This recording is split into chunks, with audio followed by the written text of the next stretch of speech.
Crossovers. A risky gimmick in any media. Sometimes it pays off, other times it bombs real hard. Many crossovers come and go, but there is one that stood the test of time and still continues strong even to this day, and that is Alien vs Predator. The AVP series has been one of the biggest and successful crossovers of all time. While the Xenomorphs and the Predators have made other appearances in other brands like Archie and DC Comics, it's when they fight each other that the money is made. The series has materialised in numerous forms, to varying degrees of fan reception. While the films are often a hit or miss among fans, from what I've seen, the games and the comics are the most popular and well received from fans. The games, while not always amazing, are decent games, for the most part. However, hidden within this library of hideous monster murderingness is one game I think is criminally underrated and in desperate need of a sequel, or at least a remaster, and that is Alien vs Predator Extinction. A real-time strategy game that follows the same vein as Command & Conquer, where you develop and build an army to defeat the enemy through a series of objectives, but with less focus on base building and more on unit management. You choose from one of 3 factions to play as. Each faction has 7 missions to play through that all tell one shared story from different perspectives. Each faction will have its own units and abilities, but also have different mechanics, meaning they will grow and develop differently, to add to the game's replayability. For example, none of the factions have the ability to build a base. Instead, they all get a distinct unit that can call in soldiers and order upgrades. The Marines can have at least one comms officer who can call in units who arrive by dropship after an amount of time has passed. The Predators have at least one shrine that can move around, attack enemies, and can also order and upgrade units. But for the Predators, they will drop in ODST style, with no weight needed. And the aliens will need a queen to be able to lay eggs so the bodies of your enemies can be infected via alien face fucking. Before anything though, it would be best to start with a tutorial. Here, you'll learn the basic controls for the game. These controls are shared among the 3 factions. The instructions are taught to you through the most bored-sounding narrator ever. This tutorial will teach you the basics of playing Aliens vs Predator Extinction. Please note that you can press start at any time to pause the tutorial and see your current task. Using the left stick makes you move the camera. Using the right stick moves the cursor on your minimap. Pressing X on the location where the minimap marker is will move you to that location. Pressing X chooses a unit, and double tapping that unit selects all units of the same type on screen. Holding X causes a circle to expand from your cursor, and any unit of yours in that circle is selected. Circle is the button you use to instruct your units to move and attack enemies. But you can also press circle while highlighting an area on your minimap to make that unit go there without changing your current view. Those are the basic controls. The more advanced controls involve you holding down one of the shoulder buttons to give an additional context to your commands. Pressing L1 while ordering your units to move will move them to a location but instruct them to attack anything hostile on the way. Holding L2 and pressing a direction on the D-pad assigns your currently selected units to a squad, so that you can swap between up to 4 squads on the fly. Finally, holding the R2 button brings up a menu to give your soldiers a customised route to follow or to define their behaviour in combat. While it might sound complicated, the controls are surprisingly easy to learn, and you can even play this game effectively just sticking to the basic controls. After the control tutorials, you can then start to learn about the factions individually and how they operate, which I will explain during their first missions. So like I said, the missions from all factions all link together into one story that's shared between the 3 factions. While I am uncertain what the chronological order is for these missions, I'll give it a go anyway, while showing off the factions in order of difficulty to play, at least to me anyway. Chances are I'm wrong though, so get those hate comments ready. First up, the Marines. Each story starts with a briefing on a loading screen, but if you hate reading or if you're illiterate, the narrator will give you a TLDR of the plot and what to do.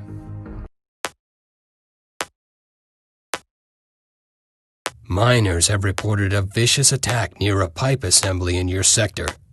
There are conflicting reports of the incident, but the common story is that somebody went berserk and slaughtered a number of people. You won't have access to every available unit at the start of the game, but you can preview and read up about them in the bestiary under the pause menu. So I believe the Marine mission is the second chronologically. Reports that a mining station is under attack have reached the Marines and your orders are to investigate. The Marines are easily the beginner faction. They can attack from range, they've got big guns, and they are just an easily recognisable and familiar force to players who have played any other army game. You can get units you would expect, like the foot soldier for killing and the medic for healing, and then later on you'll have access to the more advanced units like the exosuit and the snipers. The only unit that's out of the ordinary is the Comtech. The Comtech serves as your base unit for calling in troops and upgrading them. Each faction's base unit shares some similarities but are mostly unique in both strengths and flaws. For example, the Tech can fix Atmos machines he finds on the field to generate a large amount of income for a short time. His weakness, however, is that he can't call in units to land at a specific spot.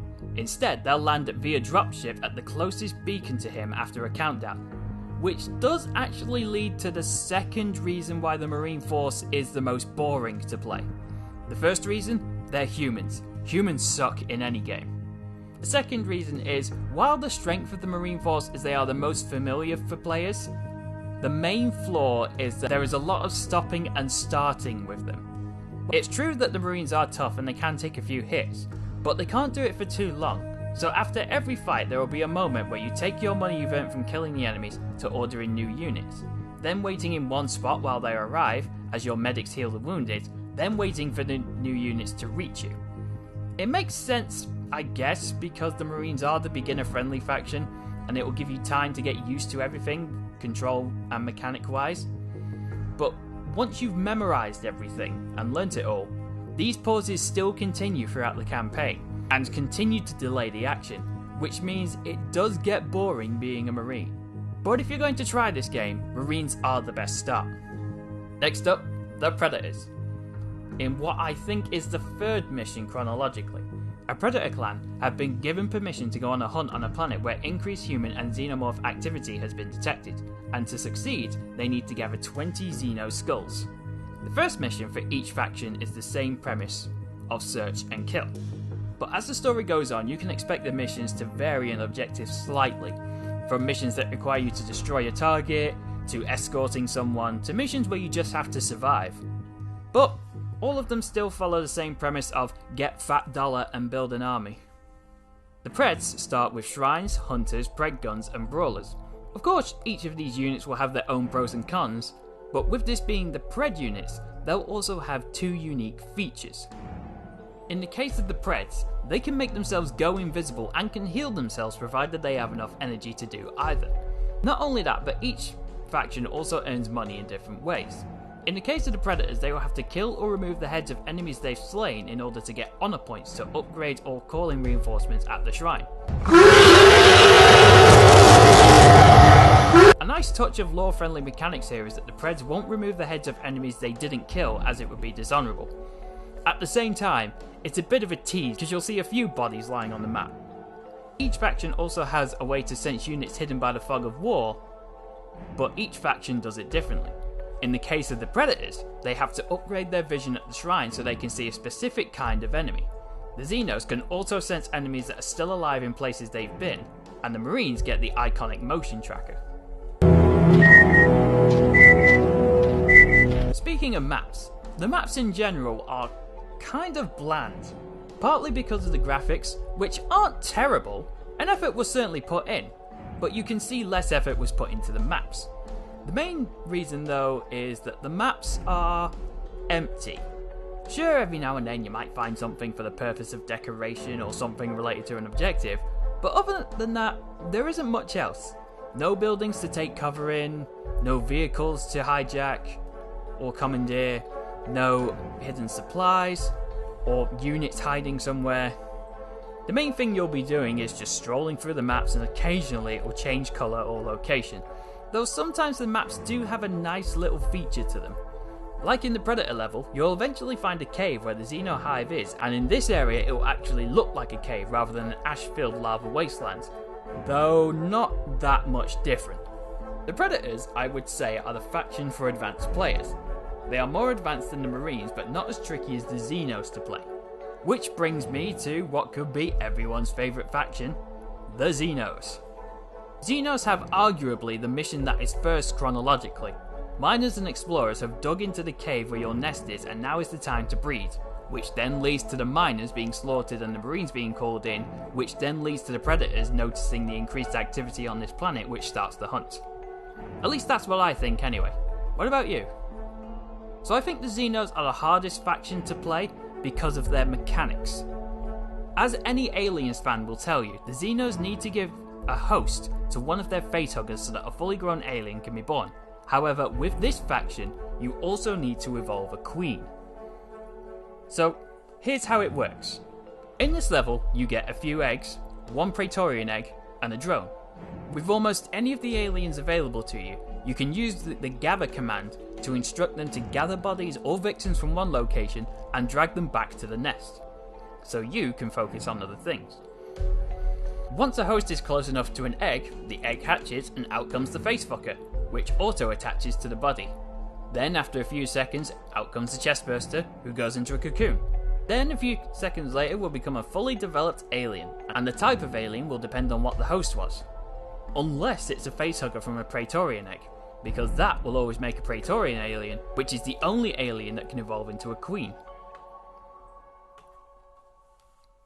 Once you have a queen, instead of using her to order new units, you can either use her to upgrade your current units, or instruct her to create an egg sac, where she'll lay eggs and you do it all over again until you have a swarm ready to go.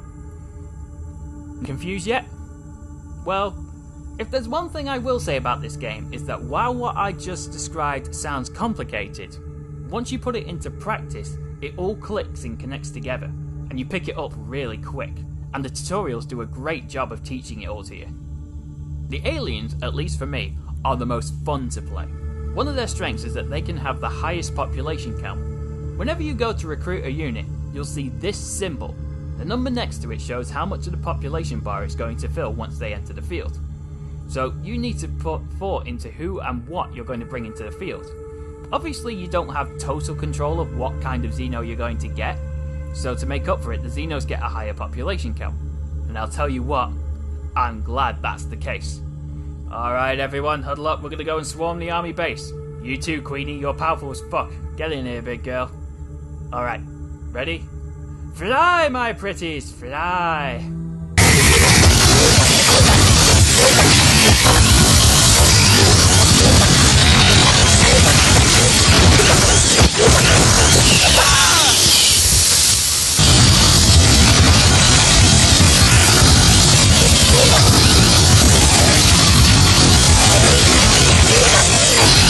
That was fun. Before I wrap up, I think the only thing left to mention is the sound design. The sound effects aren't great, but they aren't bad either.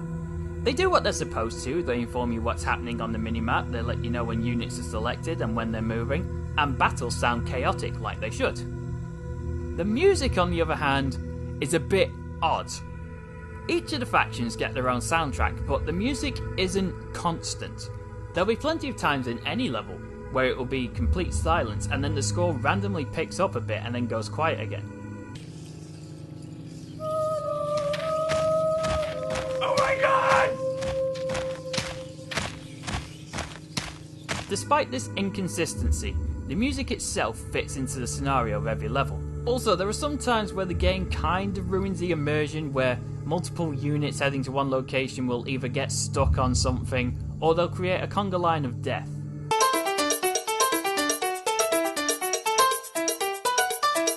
It's not a huge problem, and it's something you can work around, but when they get stuck on something, it's a tiny bit annoying when it does happen. The conga lines are fine though. AVP Extinction is a good game. The factions are designed well and decently balanced, the graphics are decent for a PS2 RTS game, and the combat fluidity is very well done and very smooth.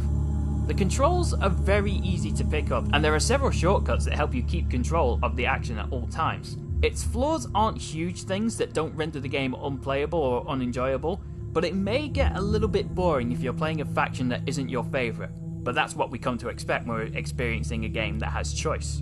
My only real issue with this game is that it was only ever on PS2. If this made its way to PC, I can't help but feel it would have been so much more, especially if mods got involved. Maybe one day we'll see a remaster or a sequel, but until then, if it happens, we still have this at least. So, now you've heard of it, would you play it? Let me know down below. Thanks for watching everyone, and remember, you're always welcome at the Spectrum.